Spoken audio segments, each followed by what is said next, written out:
Hello అండి, అందరికీ నమస్తే. Good morning. న్యూస్ అనాలిసిస్ వీడియోకి స్వాగతం. చివరి వరకు చూడండి, లైక్ చేయండి, షేర్ చేయండి. ఈరోజు సండే కదా, వీలైతే మన ఛానల్ వెల్ విషర్స్ ఎవరైతే ఉన్నారో మీరందరూ మన ఈ వీడియోని లేదా మీకు నచ్చిన వీడియోని మీ స్టేటస్లో పెట్టుకొని మన ఛానల్ గురించి చెప్పండి, ఇట్లా సబ్స్క్రైబ్ చేసుకోమని చెప్పండి. అలాగే ఒకసారి అంటే మన ఛానల్ సబ్స్క్రైబర్స్ చాలామంది అడుగుతుంటారు, విజయవాడ దగ్గరలో ఏదైనా మంచి రియల్ ఎస్టేట్ అంటే నమ్మదగింది ఏమైనా ఉన్నదా అని అడుగుతున్నారు చాలామంది. సో నమ్మదగింది అనేసరికి నేను కొంతమందికి సజెస్ట్ చేస్తే వాళ్ళు కొన్నారు, కంప్లీట్ సాటిస్ఫై ఫీల్ అయ్యారు. ఇది విజయవాడ దగ్గరలో మనకి కానూరు రోడ్లో ఉంటుందండి, కంకిపాడు ఆ ఏరియాలో, గోశాల కంకిపాడు ఆ ఏరియాలో కుబేరా ఎలైట్ అని కుష్వంత్ ప్రాపర్టీస్ వాళ్ళు స్టార్ట్ చేశారు. సో దీనికి మంచి ఫీడ్బ్యాక్ ఉంది. వీలైతే ఒకసారి వెళ్ళి చూడండి, వాళ్ళతో మాట్లాడండి. అక్కడ అపార్ట్మెంట్లో ఫ్లాట్లు కానీ లేదా ఇండివిజువల్ విల్లాలు కానీ లేదా ఖాళీ స్థలాలు కానీ ప్లాట్లు కానీ ఏవైనా సరే అవైలబిలిటీ ఉన్నాయి. సో మంచి ఏరియా, మంచి లొకేషను, ఇమీడియట్గా అక్కడికి షిఫ్ట్ అయిపోవచ్చు. అక్కడ రెసిడెన్స్ ఏరియానే, లేదంటే ఇన్వెస్ట్మెంట్ పర్పస్ అయినా బాగుంటుందంట. అంటే మన వాళ్ళు చాలామంది కొన్నారు. సో వీలైతే చూడండి. 9617181899 ఈ నెంబర్కి కాల్ చేసి ఎంక్వైరీ చేయండి, నచ్చితే కొనండి. 9618171899.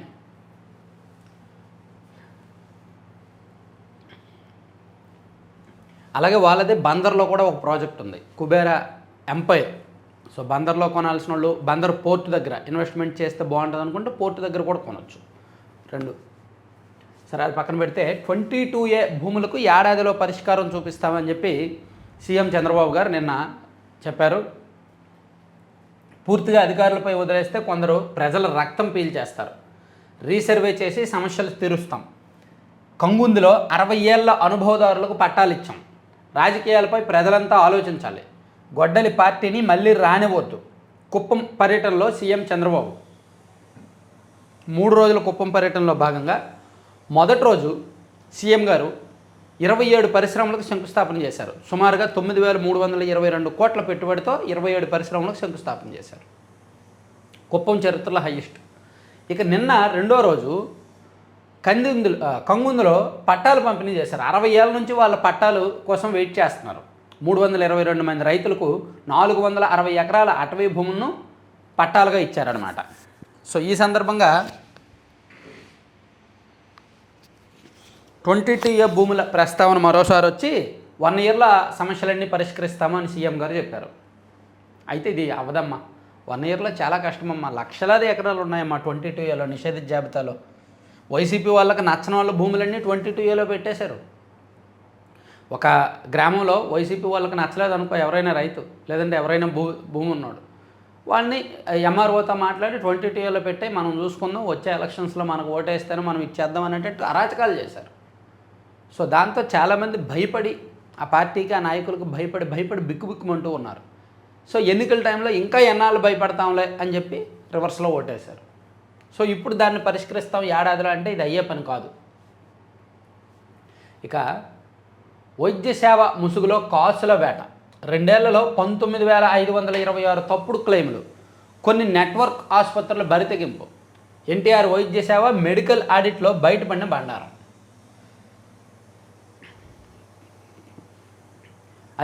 అనవసర సర్జరీలు, బోగస్ క్లెయిమ్లు, రోగుల నుంచి అదనపు వసూళ్లు. రాష్ట్రంలో కొన్ని ప్రైవేట్ నెట్వర్క్ ఆసుపత్రుల్లో అక్రమాలు తెలియదు. ఎన్టీఆర్ వైద్య సేవ మనం సాధారణంగా ఒక ఆపరేషన్ డబ్బులు ఇచ్చి చేయించుకుంటే 50,000 అయిందనుకోండి, ఎన్టీఆర్ వైద్య సేవలో 80,000 బిల్లు వేస్తారు. ఓపెన్గానే చెప్తారు. ఎందుకంటే అంత బిల్లు వేస్తారంటే, ఏమండి మాకు బిల్లులు 1 ఇయర్ తర్వాత వస్తాయో, 8 మంత్స్ తర్వాత వస్తాయో, 1.5 ఇయర్ తర్వాత వస్తాయో తెలియదు. అదే మీరు 50,000 ఇచ్చి డైరెక్ట్ చేయించుకుంటే మిగిలిన 30,000 ఇంట్రెస్ట్గా అయినా ఉంటుంది కదా, మేము ఖర్చు పెట్టి చేయాలి కదా అన్నట్టు ఓపెన్గానే చెప్తారు. అండ్ 80,000 బిల్లుతో పాటు ఒక 15,000 20,000 లంచాల రూపంలో తీసుకుంటారు. మెడిసిన్ అని అదని ఇదని మామూలు అని కూడా తీసుకుంటారు. సో ఓవరాల్గా ₹1,00,000 బెనిఫిట్ 50,000కి డబల్. ఇది మొదటి నుంచి జరుగుతున్నదే, ఏదో ఎన్టీఆర్ వైద్య సేవను కాదు, ఆరోగ్యశ్రీ వచ్చినప్పటి నుంచి ఈ చిలకొట్టడి జరుగుతున్నదే. ఇప్పుడు ఇంకా పెరిగింది బికాజ్ ఆఫ్ బిల్లులు బాగా లేట్ అవుతున్నాయి కాబట్టి. సో ఇది ఆడిట్లో కూడా బయటపడిందంట. 2 సంవత్సరాలు ఆడిట్ చేస్తే 19,526 క్లెయిమ్లు మోసపూరితంగా ఉన్నాయి అని చెప్పి చెప్తున్నారు. సో దీనికి ఆడిట్ చేయక్కర్లా, ఇవి 100% నిజమే. ఇక కమ్యూనిజంతో ప్రాణాంతక ముప్పు, ప్రపంచ యుద్ధాల కన్నా ప్రమాదం. స్వాతంత్రోద్యమ వేళ ట్రంప్ వ్యాఖ్యలు, అమెరికా అంతటా ఘనంగా 250వ స్వాతంత్ర సంబరాలు. తీవ్రమైన ఎండలతో కొన్ని చోట్ల బ్రేక్. శుభాకాంక్షలు తెలిపిన మోదీ. భరించలేని ఎండలు, రాజకీయ విభజన వాదాల మధ్య అమెరికా 250వ స్వాతంత్ర దిన వేడుకలు ఘనంగా జరిగాయి. శనివారం కోట్ల మంది ప్రజలు సంబరాలు చేసుకున్నారు. శుక్రవారం రాత్రి బాణాసంచేత సంబరాలు అంబరాన్నంటగా శనివారం మధ్యాహ్నం న్యూయార్క్లో యుద్ధ విమానాల విన్యాసాలు, యుద్ధ నౌకల కవాతు ఆకట్టుకుంది. అంతర్జాతీయ అంతరిక్ష కేంద్రం నుంచి వ్యోమగాములు హ్యూస్టన్లో ప్రపంచ కప్ ఫుట్బాల్ మ్యాచ్ జరగడానికి ముందు స్వాతంత్ర దినోత్సవ సందేశాన్ని ఇచ్చారు.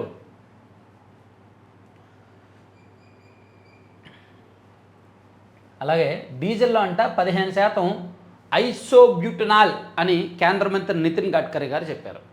ఇప్పుడు పెట్రోల్లో 20% ఇథనాల్ కంపల్సరీ అని చెప్పారు కదా. సో డీజిల్లో 15% ఐసోబ్యూటనాల్ అంట. ఇప్పుడు ఇథనాల్ అని చెప్పకముందే వీళ్ళ అబ్బాయి ఇథనాల్ వ్యాపారం స్టార్ట్ చేశాడు. ఈయన ఇథనాల్ ప్రొడక్షన్ స్టార్ట్ చేశాడు వీళ్ళ అబ్బాయి, నితిన్ గడ్కరీ వాళ్ళ అబ్బాయి.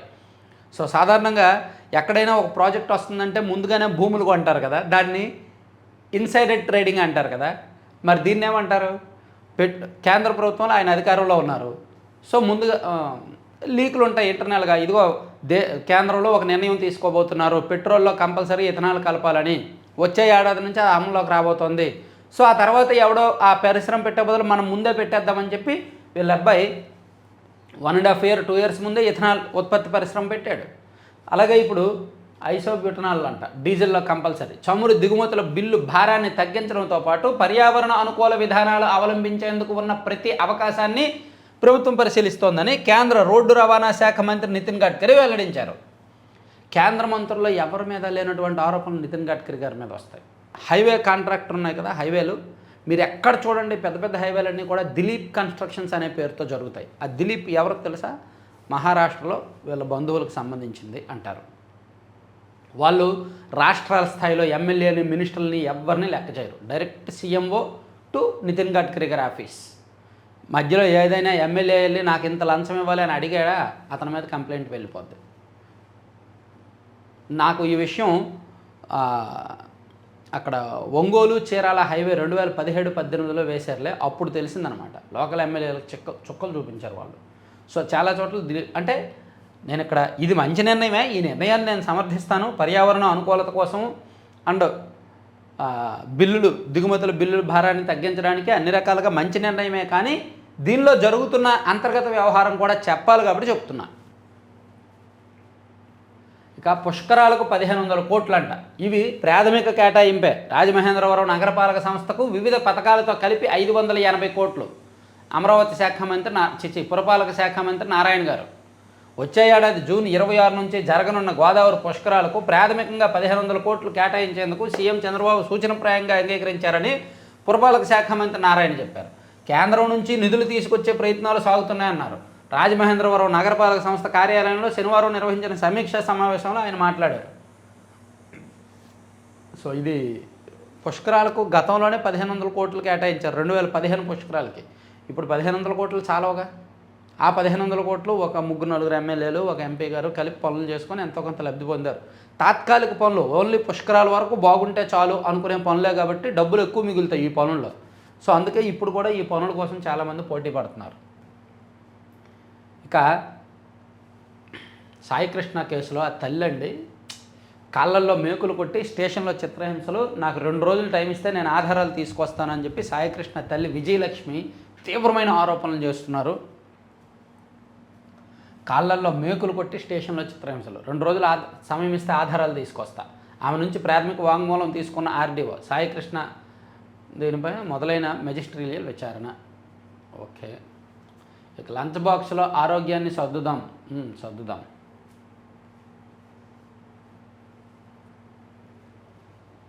20వ తేదీ నుంచి పార్లమెంటు వర్షాకాల సమావేశాలు ఈ నెల 20న ప్రారంభమై ఆగస్టు 13 వరకు కొనసాగనున్నాయి. 19 రోజుల పాటు ఇవి జరుగుతాయని పార్లమెంటరీ వ్యవహారాల శాఖ కిరణ్ రిజ్జు చెప్పారు.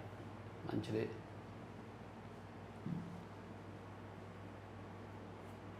చెరువులు అందాల నిల్వలు అభివృద్ధి చేస్తే పర్యాటకులకు సరికొత్త అనుభూతులు. పురాతన కాలం నాటి తటాకాలపై దృష్టి పెట్టాలి. బోటింగ్, రిసార్ట్లు, రెస్టారెంట్ల ఏర్పాటుకు అవకాశాలు. నిజమే, చెరువులు ఉంటే బాగుంటుంది. కానీ ఆ చెరువులు ఆక్రమించి చెరువుల్లో సాగు చేసి ఇల్లు కట్టేసుకొని చాలా చేశారులే. ఇక జగన్ దొనకొండలో రాజధాని నిర్మించాలనుకున్నారు. కరెక్టే. 2014కు ముందు ఒకవేళ 2014లో వైసీపీ అధికారంలోకి వచ్చి ఉంటే దొనకొండలో రాజధాని ఉండేది. అందుకే అక్కడ చాలామంది నాయకులు దొనకొండలో భూములు కూడా కొన్నారు. వైసీపీ నాయకులు మాజీ ఎమ్మెల్యేలు ఒక కొద్దిమంది, ఒక 20-30 మంది దొనకొండలో భూములు కొన్నారు. భీమవరం ప్రాంతానికి చెందిన ఒక రాజుగారు, వైసీపీ, ఆయన కాంగ్రెస్లో ఉన్నప్పుడు మాజీ ఎమ్మెల్యే, వైసీపీలో కొన్నాళ్ళు యాక్టివ్గా పనిచేశారు. ఆయన కూడా దొనకొండలో ఒక 60 ఎకరాలు కొన్నారు. కానీ వాళ్ళు చాలామంది నష్టపోయారు. దొనకొండలో రేట్లు పెరగలేదు. అక్కడ ఎకరం మరీ 3-4 లక్షలే ఉంటుంది. చాలా తక్కువ రేటు. కురిచేడు, దొనకొండ అదంతా డ్రాట్ ఏరియా అనమాట, బాగా కరువు ప్రాంతం, నీళ్లు కూడా దొరకవు. అందుకని ఎకరం చాలా తక్కువ రేటుకి రావడంతో చాలామంది వైసీపీ వాళ్ళు కొన్నారు. జగన్మోహన్ రెడ్డి గారు అధికారంలోకి రాలేదు కాబట్టి అది దొనకొండ రాజధాని అవ్వలేదు. సో ఆ విషయాన్ని ఇప్పుడు సజ్జల గారు చెప్పారు. అండ్ ప్రభుత్వ ప్రజల వ్యక్తిగత డేటా భద్రతే లక్ష్యం, సైబర్ సెక్యూరిటీ బలోపేతంపై ఏపీటీఎస్ ఆధ్వర్యంలో కార్యశాల. రాయలసీమ ప్రాజెక్టులపై చర్చకు సిద్ధమా? ఎంపీ అవినాష్ రెడ్డికి మంత్రి బీసీ జనార్దన్ రెడ్డి సవాల్. సెకండరీ హెల్త్ ఆసుపత్రిలో 72.81 కోట్లతో కొత్త పరికరాలంట. రొయ్యల్లో వైట్ గట్పై అప్రమత్తమయ్యాం, మంత్రి అచ్చెన్నాయుడు. సముద్రంలో 7 మత్స్యకారులు గల్లంత, విశాఖపట్నంలోనంట. ఇక పెట్టుబడుల ప్రతిపాదనలకు ఎస్ఐపిసి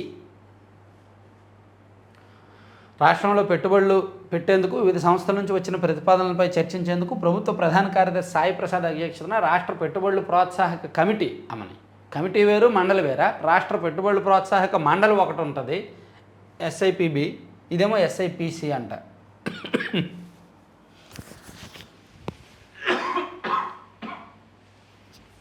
సారీ.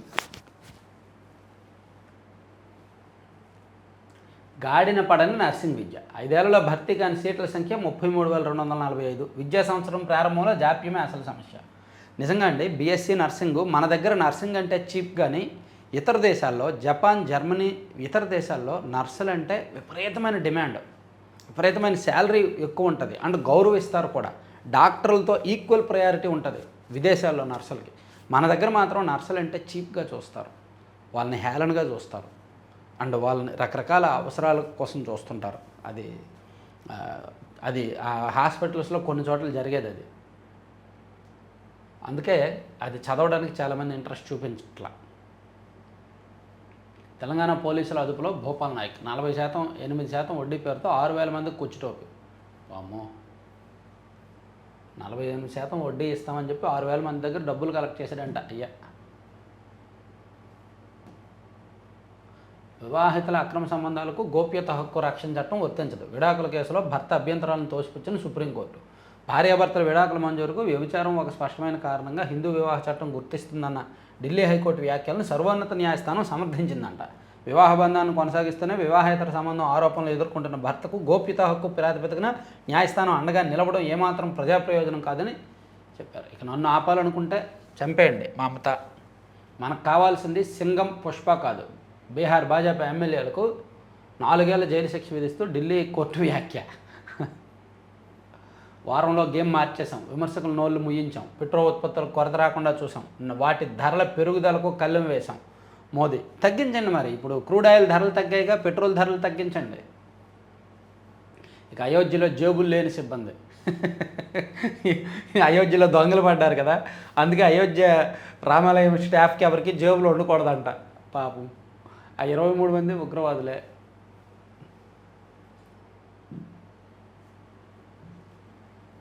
సాగరంలో సత్తా చాటేలా దేశ రక్షణకు వ్యూహాత్మకంగా ముందుకు త్వరలో మరో 2 యుద్ధ నౌకలు అందుబాటులోకి. 2 యుద్ధ నౌకలు వస్తున్నాయంటండి కొత్తగా. ఐఎన్ఎస్ మహేంద్రగిరి అని ఒకటిను, అలాగే ఐఎన్ఎస్ మాల్వన్ ఒకటి వస్తుందంట. ఇక నకిలీ ఆస్తిపత్రాలతో రుణాలు, ఏయూ స్మాల్ ఫైనాన్స్ బ్యాంకులో 4.57 కోట్ల కుంభకోణము, మంజూరైన సొమ్ము ఇతర ఖాతాలకు మళ్లింపు. బ్యాంకు సిబ్బంది, ఏజెంట్లు కుమ్మక్కై బోగస్ ఆస్తిపత్రాలతో భారీగా రుణాలు తీసుకొని ఎగ్గొట్టారు. మొత్తం 62 రుణ ఖాతాల ద్వారా 4.5 కోట్లు సుమారుగా ఎగ్గొట్టారంట. ఇక ఫెర్రీ పెడితే లేదు వర్రి, భోగాపురానికి ప్రత్యామ్నాయ రవాణా మార్గం, సముద్ర మార్గం మేలంటున్న నిపుణులు. భోగాపురం అంతర్జాతీయ విమానాశ్రయానికి విశాఖ నుంచి వేగవంతమైన రవాణా వ్యవస్థ అవసరం. రోడ్డు రవాణాపై ఒత్తిడి తగ్గించడానికి సముద్ర మార్గంలో ఫెర్రీ లేదా స్పీడ్ బోట్ల రవాణా సరైన ప్రత్యామ్నాయమని నిపుణులు సూచిస్తున్నారు. రైలు ఢీకొని 4, ఏలూరు జిల్లాలో ఘటన.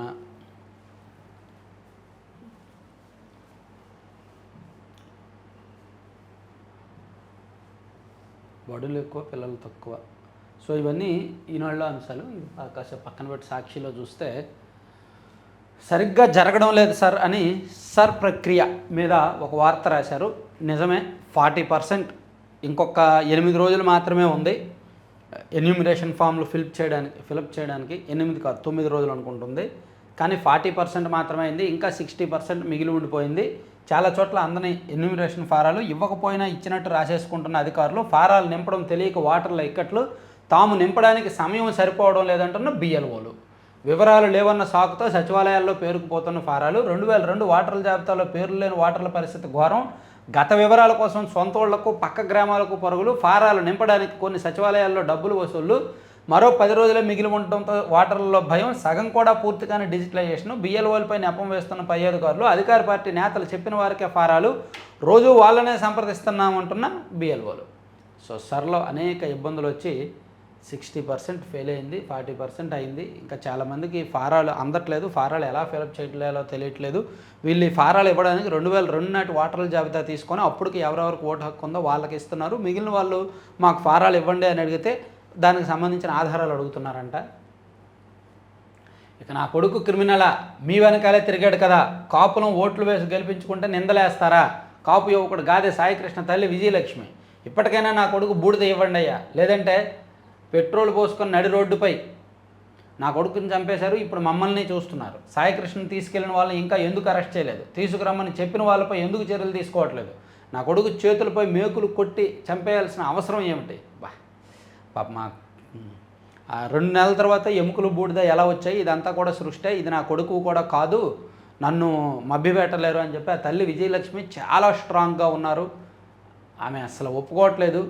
ఆ పోలీస్ స్టేషన్ పైన టెర్రస్ మీద దొరికిన ఎముకలు బూడిద కూడా నా కొడుకు కాదు, నా కొడుకు బూడిదే కావాలి, ఇస్తారా ఎవరో చెప్పండి, అసలు నా కొడుకు కాళ్ళల్లో మేకులు కొట్టారు, నా దగ్గర ఆధారాలు ఉన్నాయి, 2 రోజుల్లో ఇస్తానని చెప్పి ఆమె చాలా తీవ్రమైన ఆరోపణలు చేస్తున్నారు. విజయవాడ సబ్ కలెక్టరేట్లో ఆమె స్టేట్మెంట్ కూడా రికార్డ్ చేసుకున్నారు. సో ఈ సాయికృష్ణ కేసు ఇంకా ఎక్కడి వరకు వెళ్తుందో, ఎన్ని మలుపులు తిరుగుతుందో కూడా తెలియట్లేదు. ఇక విజయ్ సర్కార్ను కూల్చేందుకు 180 కోట్ల డీల్, పోలీసు విచారణలో వెల్లడించిన నిందితులు, ప్రలోభాలకు లొంగని టీవీకే ఎమ్మెల్యేలు విచారణకు రావాలని సెంథిల్ బ్రదర్స్కు సమన్లు జారీ చేసిన పోలీసులు, వారి తల్లిదండ్రుల అందజేత మరికొందరు కీలక నేతల పేర్లు బయటకు వస్తాయంటున్న పోలీసు వర్గాలు. విజయ్ సర్కార్ను కూల్చేందుకు టీవీకేలో ఉన్న కొంతమంది ఎమ్మెల్యేలను లాగేయడానికి 180 కోట్ల డీల్ మాట్లాడారంట. డీల్ కుదిరినట్టు సమాచారం. పోలీసులు అరెస్ట్ చేసిన 8 మంది నిందితులు విచారణలో వెల్లడించిన అంశాలు తీవ్ర కలకలం రేపుతున్నాయి. పాపం, నాకు రౌడీజం తెలీదు, చేయలేదు నా ముఖ్యమంత్రి చంద్రబాబు, నేను ఎప్పుడూ చేయించలేదు, రౌడీజం నాకు తెలీదు, అది నా ప్రవృత్తి కాదు, నేను రాజకీయం మాత్రమే చేస్తాను ముఖ్యమంత్రి చంద్రబాబు చెప్పారు. ఓకే, జడ్జిగా ఆదర్శంగా ఉండాల్సిన తండ్రి మాకు అన్యాయం చేస్తున్నారు, భరణం ఇవ్వకపోవడంపై మా జీవనం కష్టతరం అవుతోంది, నా తల్లి దాఖలు చేసిన పిటిషన్ 1.5 ఏళ్లుగా సాగుతోంది, ఈ వ్యవహారంలో జోక్యం చేసుకుని మాకు న్యాయం చేయండి. న్యాయాధికారి అయిన తండ్రిపై హైకోర్టును ఆశ్రయించిన 9 ఏళ్ల చిన్నారి, తన పోషణ, చదువు తదితరాల నిమిత్తం జడ్జిగా బాధ్యతలు నిర్వహిస్తున్న తన తండ్రి నుంచి తన తల్లికి భరణం ఇప్పించాలని కోరుతూ 4వ తరగతి చదువుతున్న ఓ 9 ఏళ్ల చిన్నారి న్యాయ పోరాటానికి దిగింది. తెలంగాణలోని కరీంనగర్ జిల్లా జగిత్యాలలో 2వ అదనపు జ్యుడిషియల్ ఫస్ట్ క్లాస్ మేజిస్ట్రేట్గా జగిత్యాలలో పనిచేస్తున్న తన తండ్రి వినీల్ కుమార్ తమకు కనీసం తాత్కాలిక భరణం కూడా ఇవ్వడం లేదని. ఏమండి, ఒక జడ్జిగా ఉండి బుద్ధి ఉండక్కర్లేదండి? భార్య నుంచి విడిపోయినప్పుడు భరణం ఇవ్వాలిగా, పిల్లల ఆలన పాలన చూసుకోవాలిగా. పాప మా కుమార్తె 4వ తరగతి చదువుతున్న కుమార్తె, ఆ పాప కోర్టులో పిటిషన్ వేసిందంట. చూడండి, జడ్జిగా సిగ్గుపడాలి ఆయన, ఇమీడియట్గా అతన్ని తొలగించాలి ఆ పదవి నుంచి, లేకపోతే ఇంక ఇన్ఫ్లుయెన్స్ చేస్తాడు ఆయన వ్యవస్థని. ఇక ఖమేనీకి నివాళులు, మమతకు మరో షాక్ అంట. తృణమూల్ కాంగ్రెస్ పార్టీకి శనివారం కీలక నేత గుడ్ బై చెప్పారు. పశ్చిమ బెంగాల్ రాష్ట్ర అధ్యక్షురాలుగా కొనసాగుతున్న చంద్రిమా భట్టాచారి తన పదవితో పాటు పార్టీలో తనకు అప్పగించిన బాధ్యతలన్నింటి నుంచి తప్పుకున్నారంట. ఇక టోల్ ప్లాజా ఉద్యోగిపై టీడీపీ నేతలు దాడి. చిత్తూరు జిల్లా పలమనేరు నియోజకవర్గ పరిధిలో వీకోట మండల టీడీపీ నాయకులు శుక్రవారం రాత్రి టోల్ ప్లాజా ఉద్యోగిపై దాడికి పాల్పడ్డారు. బడికి వెళ్ళిన పిల్లలు, బలిపీఠమిక్కిన మహిళలు. ఇక చంపాలనుకుంటే స్టేషన్లోనే చంపాడు, 4 రోజులుగా తిండి తీసుకోవడం లేదు, ఇదే దీక్ష కొనసాగిస్తా, నన్ను చంపగలరు కానీ ప్రశ్నను చంపలేరు, పవన్ కళ్యాణ్ మాట్లాడిన భాషనే నేను మాట్లాడితే నాపై కేసుల మీద కేసులు పెట్టి అరెస్ట్ చేస్తున్నా అన్నారు. ఇక్కడ ప్రశ్న రావణ్ పవన్ కళ్యాణ్ మాట్లాడిన భాషనే నేను మాట్లాడితే తప్ప అనేది తనను తాను సమర్థించుకోవడం తప్పు. పవన్ కళ్యాణ్ ఆ భాష మాట్లాడాడు అంటే ఆయన ఒక రాజకీయ పార్టీ అధినేత. ఆయన రాజకీయ ప్రత్యర్థుల మీద ఆయన అలా మాట్లాడుతున్నాడు. ఎందుకంటే ఆయన రాజకీయ ప్రత్యర్థులు ఆయన్ని అలా టార్గెట్ చేస్తున్నారు కాబట్టి. అది వారికి మధ్య ఉన్న రాజకీయ విభేదం, రాజకీయ వైరుధ్యం. సో అది ఒక మూడో వ్యక్తిగా మీరు దూరి మీరు మాట్లాడినట్టే నేను మాట్లాడతాను అనాల్సిన అవసరం లేదు. అలాంటప్పుడు పేరు నాని గారు మాట్లాడిందన్నో, గుడివాడ అమర్నాథ్ గారు మాట్లాడిందన్నో, రోజా గారు మాట్లాడిందన్నో కూడా తప్పు పట్టాలిగా. మీరు మాట్లాడితే మేము మాట్లాడతామని. సో ఇక్కడ రావణ్ తనను తాను సమర్థించుకోవడం కూడా తప్పుగానే కనిపిస్తోంది. అతను మాట్లాడుతున్నాడు, సో నా స్టైల్ ఇంతే, నేను ఎలాగే మాట్లాడతానని చెప్పొచ్చు. కానీ పవన్ కళ్యాణ్ గారు మాట్లాడితే తప్పు లేదు, నేను మాట్లాడితే తప్పు అంటే అర్థం ఏంటి? పవన్ కళ్యాణ్ గారు అప్పుడు చెప్పు తీసుకొని కొడతాననేది ఎవరిని? వైసీపీ వాళ్ళని. ఎందుకు ఆయన అన్నారు? వైసీపీ వాళ్ళు తన పర్సనల్ లైఫ్ గురించి మాట్లాడారు కాబట్టి, తన పెళ్ళిళ్ళ గురించి మాట్లాడారు కాబట్టి. సో అప్పుడు ఆయన కోపం వచ్చి అన్నారు. దానికి దీనికి పోలికేముంది? సో యూట్యూబ్లో కొన్ని హద్దు అదుపు ఉండాలి. తెలంగాణలో రేవంత్ రెడ్డి గారిని మాట్లాడాలంటే చాలామంది భయపడతారు. కానీ ఆంధ్రప్రదేశ్ వచ్చేసరికి చంద్రబాబు నాయుడు గారిని, పవన్ కళ్యాణ్ గారిని, లోకేష్ గారిని ప్రతి ఒక్కడు ట్రోల్ చేసేవాడే. ఒక యూట్యూబ్ ఛానల్ పెట్టేయడం, ఎదురుగా కెమెరా పెట్టేయడం, ఇష్టం వచ్చినట్టు మాట్లాడేయడం. ఆ కేవీ రెడ్డి అనేవాడు తెలంగాణ, అతనిది ఆంధ్రప్రదేశ్ సంబంధం లేదు. కానీ అతను చేసే వీడియోలన్నీ ఆంధ్రప్రదేశ్ రాజకీయాల మీదే చేస్తాడు. టీడీపీని తిడుతూ ఉంటాడు. అతన్ని అరెస్ట్ చేస్తే తెలంగాణ వాళ్ళు బయలుదేరారు, రక్షకులు, తెలంగాణ రక్షకులు. అతన్ని ఆపాలి. అరే మనం తెలంగాణ వాళ్ళం, మన రాష్ట్ర బాగోగులు మనం చూడాలి, మన రాష్ట్ర రాజకీయాలు, మన రాష్ట్ర పరిస్థితులు మనం చూడాలి, ఆంధ్ర మీద మనకెందుకని అతనికి చెప్పాలి. అతను వీడియోలు చేస్తున్నప్పుడు అప్పుడు చెప్పకుండా పోలీసులు అరెస్ట్ చేశాక మా తెలంగాణలో మీరు ఎందుకు అరెస్ట్ చేస్తారని ఏడుపులు. తప్పు కదా అది. ఇక బిగిసిన ఉక్కు పిడికిలి టీడీపీ రాష్ట్ర అధ్యక్షుడు పల్లా ఆఫీస్ ముట్టడి, నిర్వాసిత సంఘాల పేరుతో కొలిక్కిరాని పోలీసుల చర్చలు, ఎమ్మెల్యే పల్లా వచ్చి హామీ ఇవ్వాలని పట్టుబట్టిన ఆందోళనకారులు, ఎకరం భూమి లేదా వన్ టైం సెటిల్మెంట్ చేయాలని డిమాండ్, 32 మంది నిర్వాసితులను అరెస్ట్ చేసిన పోలీసులు.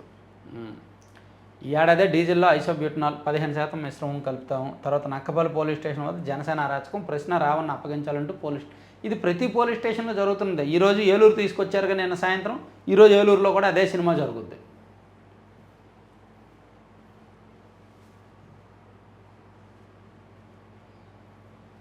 సరిగ్గా జరగడం లేదు సార్. ఓకే, దొంగ ఓట్ల సృష్టికి టీడీపీ నేతల కుతంత్రం. నాయన ఉన్న వాళ్ళు ఓట్లే సరిగ్గా లేవంటే దొంగ ఓట్లు ఎక్కడ తీసుకుంటారు లేరా? మా పార్టీకి ఓటు వేస్తామంటే మీ పేరు ఆన్లైన్లో నమోదు. నెల్లూరు జిల్లా తణుకుమల్లో వాటర్లకు టీడీపీ నాయకులు ఎంటమెంట్. ఆక్వా చెరువుల్లో వైట్ కట్ లక్షణాలు.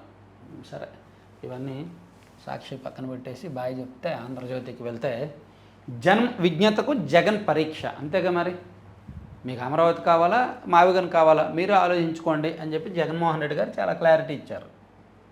సాంప్రదాయ రాజకీయాలు చేసేవారు ఎన్నికల్లో ఓడిపోయినప్పుడు గతంలో చేసిన తప్పులను సమీక్షించుకుంటారు. అటువంటి తప్పులు పునరావృతం కానివ్వబోమని భరోసా కల్పిస్తూ ప్రజల విశ్వాసాన్ని తిరిగి చొరగొనడానికి ప్రయత్నిస్తారు. జగన్ రెడ్డి మాత్రం ఇందుకు భిన్నంగా వ్యవహరిస్తారు. జగన్ తన మైండ్లో తను ఏమనుకుంటే అది జనం మీద రుద్దేయాలి అంతే. జనం ఒప్పుకున్నా ఒప్పుకోకపోయినా ఏదో కుంటి సాగు ఓడిపోతే ఈవీఎంల వల్ల ఓడిపోయాము, జనం ఓడించారు అట్లా ఈవీఎంల వల్ల ఓడిపోయాము అంటాడు. జగన్మోహన్ రెడ్డి గారి తత్వం అది. ఆయన తత్వమే ఆయనకు మైనస్. ఆయన తత్వం అలా ఉన్నంతకాలం కూటమి వాళ్ళు ధీమాగా ఉండొచ్చు. ముడుపులన్నీ ముకుందుడికే.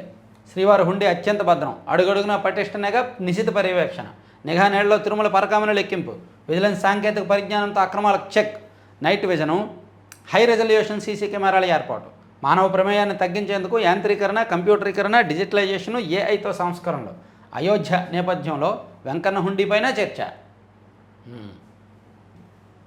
ఆల్రెడీ జరగాల్సినవి జరిగాయి కదా, ఆ తర్వాత మనం జాగ్రత్త పడ్డాం.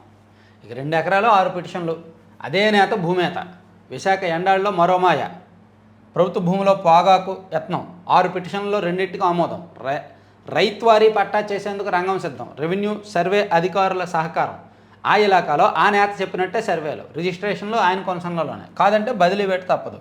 మరి మాజీ మంత్రి ఆయన పవర్ఫుల్ అండి, విశాఖపట్నంలో పవర్ఫుల్. ఒకప్పుడు చక్రం తిప్పారు, ఇప్పుడంటే ఆయనకు మంత్రి పదవి ఇవ్వలేదు. కానీ మంత్రి పదవి ఇవ్వలేదు కాబట్టి అలిగున్నాడు ఆయన. అలిగేసి వేరే నాయకుడిని రెచ్చగొట్టి కొత్తగా పార్టీ పెట్టేస్తున్నాడు ఆయన, అంత పెద్ద ఆయన. సో విశాఖపట్నంలో భూ కబ్జాలు, భూ ఆరోపణలు ఇవన్నీ కామన్. ఒక మాజీ మంత్రి విశాఖలో ప్రముఖ నాయకుడి గురించి నిన్న రాశారు, ఈరోజు కూడా కంటిన్యూ రాశారు. 2 ఎకరాలు 6 పిటిషన్లు, అదే నేత భూమేత అని. ఆంధ్రజ్యోతిలో కూడా రాస్తారు. ఇంకో ఏదో చిన్న పైరవి జరుగుద్ది.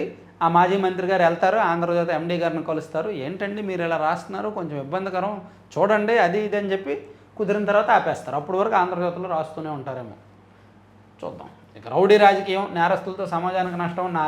2 ఏళ్ళలో నా రాజకీయ జీవితానికి 50 ఏళ్ళు.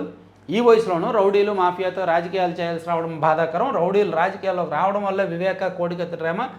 ఇక రాజధానిపై జగన్ రోజుకో మాట. ఇదే అదంతా ఇదే కుప్పంలో మాట్లాడింది. ఇక భీమా సొమ్ము కోసం భారీ స్కెచ్. 5 కోట్ల మేర స్వాహా చేసిన వైసీపీ నేత.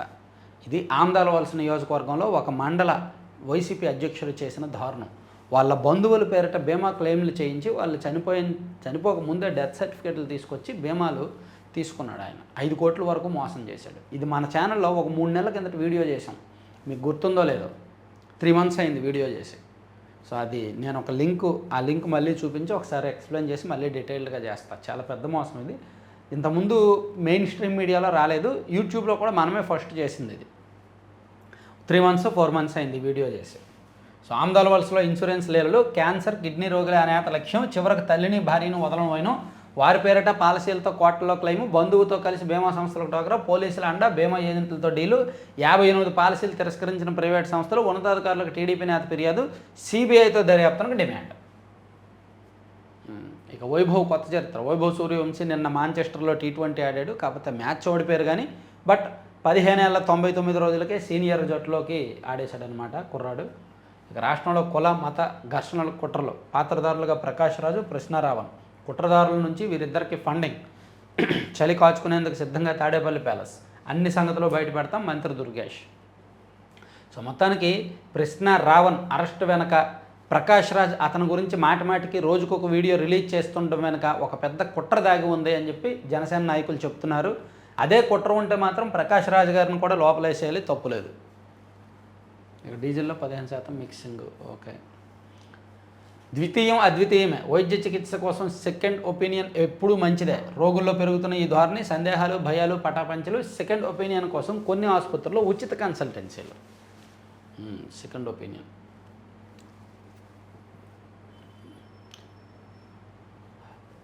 సో ఇది 4 పత్రికల్లో వచ్చిన వార్తాంశాలు. సో వీలైతే విజయవాడలో ఈ కుబేరా ఎలైట్ ప్రాజెక్టు ఒకసారి చూడండి. మీకు విజయవాడ దగ్గరలో ఇన్వెస్ట్ చేయాలి అనే ఇంట్రెస్ట్ ఉంటే మాత్రం కుబేరా ఎలైట్ ఆ నెంబరు 9617181899 నెంబర్కి కాంటాక్ట్ చేయండి. మంచి ప్రాజెక్టు. అంటే గతంలో నేను 4 months బ్యాక్ అక్కడ ప్రాజెక్ట్ ఒకటి చెప్పినప్పుడు మన సబ్స్క్రైబర్స్ చెప్తే 15 రోజుల్లో ప్రాజెక్ట్ మొత్తం అయిపోయింది. సో దాంతో ఇప్పుడు మళ్ళీ వాళ్ళు వేరే ప్రాజెక్ట్ పెట్టారు అదే ఏరియాలో. మంచి సక్సెస్ రేట్ ఉంది. సో వీలైతే చూడండి. Thank you.